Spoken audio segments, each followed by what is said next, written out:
Footballers nowadays appear to have it easy, retiring and transitioning into coaching or working as a pundit. However, it is not for everyone, and many memorable players have gone on to less than memorable careers. Number 14, Stuart Ripley. Ripley earned 2 England caps and a Premier League title before retiring and attending university to study French, criminality, and law. Ripley went on to learn about the football business and work in sports law before becoming a law professor. Football isn't real life, and stepping away from it gives you a different perspective and a different grasp on things, he explained. Your life's rhythm completely shifts. When you're playing, you have 2 potentially huge highs in a week. That's a lot of adrenaline. That is extremely difficult to replace when you retire. You've got to find another goal in life. Number 13, Jeff Whitley. Whitley retired in 2010 at the age of 30 after winning back-to-back promotions with Manchester City, despite struggling with drug and alcohol addiction throughout his career. With the assistance of Tony Adams' Sporting Chance Clinic, he overcame those issues and began his new career as a used car dealer in Stockport. You end up talking about football more than the car half the time, he said. I'm occasionally approached for autographs. I even had a gentleman come in to buy a car after learning I worked there. Brother Jim rose through the city ranks as well, and his career took a complete 180-degree turn when he began performing in musicals. Number 12, Ken Monku. Former Chelsea and Southampton defender Monku retired in 2003, and with his family's history of running a bar and bistro, he wanted something similar. He saw a local pancake shop for sale and thought, why not? He bought the shop and ran it as a family business until 2009, when his travel between Holland and the UK became too much for him. He now works on Chelsea TV on a regular basis and is an ambassador for the show Racism the Red Card campaign. There is a big difference between playing and standing behind the stove flipping pancakes, he said. It's good though, for the memes, it's sport.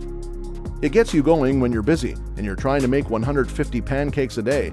I doubt any of the current players would do it, he added. Number 11, David Hillier. Hillier retired from Arsenal in 2002 after being released by Bristol Rovers, and after failing 3 interviews, he eventually landed a job as a firefighter. There's an adrenaline rush when you save a life or go into a particularly hostile environment, he explains. It's thrilling. Of course, adrenaline is present in football as well, but you're more accustomed to it. Firefighting is a team sport. Everything is done together. It's like being a football player, but for a lot less money. Number 10, Philippe Albert.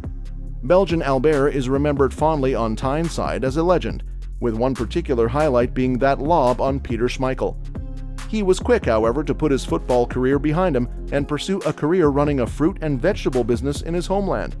I just wanted to live a normal life, he explained. I don't like talking about my football career because it's in the past.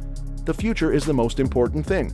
Outside of football, I've been extremely fortunate. That makes me most proud of myself. Number 9, David May.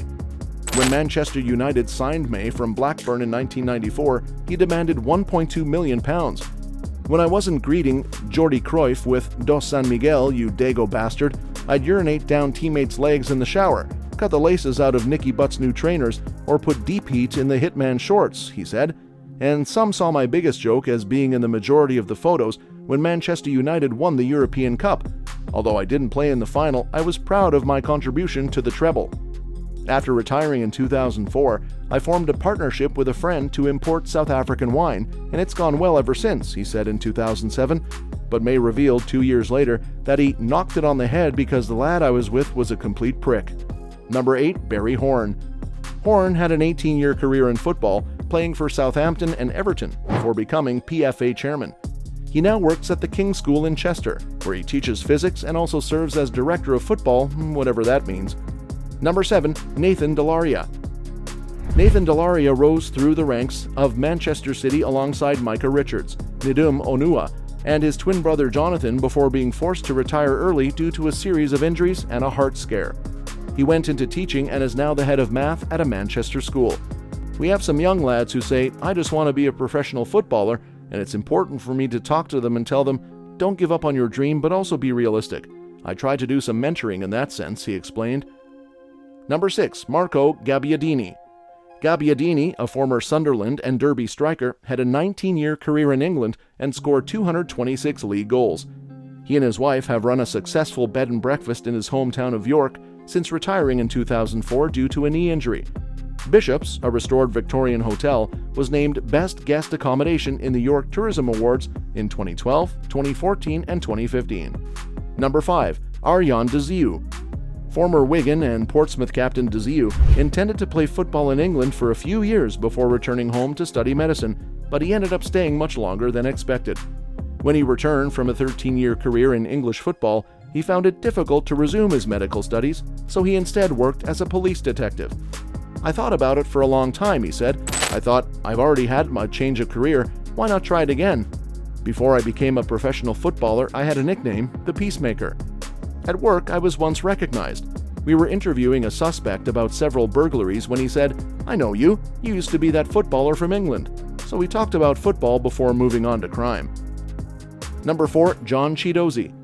Former Tottenham and Nigeria winger Chizozie, who retired in 1992, went on to work in bouncy castle rentals, is one of the most unusual jobs. He owns his own business and rents out inflatables and animals for children's parties. Nigel Spink, number 3. Spink looked set for a strong coaching career after winning the European Cup with Aston Villa in 1982 and earned an England cap in the process, having managed Forest Green and working under Steve Bruce at Wigan, Birmingham and Sunderland. "I was ready to retire from full-time football," he explained. "It has become extremely demanding. You get the financial benefits of working 7 days a week if you're in the Premier League. You don't if you're not in the Premier League, and I wasn't enjoying what I was doing. I was no longer in love." Spink and a friend hired a van after being fired from Sunderland to transport his belongings from his temporary home to the family home in the Midlands. Number 2. Klaus Ingesson. Ingesson returned home to take his dream job after retiring in 2001 after a career that included 57 international appearances for Sweden and a brief stint at Sheffield Wednesday. Before being diagnosed with cancer in 2009, he worked as a lumberjack. After being cleared, he accepted a coaching position with IF Elfsborg, eventually becoming their manager in 2013 before his tragic death a year later. Number 1. Ray Wilson.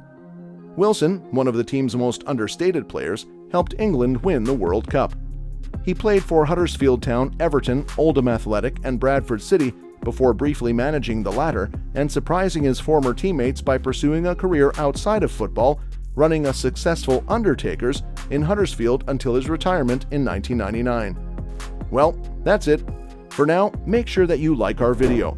Please share your views and opinions in the comments section with us, and share this video with your footballing friends and family. Subscribe to the channel to get updated regularly, and do not forget to hit the bell icon to never miss an update when we release a brand new video to our channel. Thanks for watching the video, and we will see you at the next one.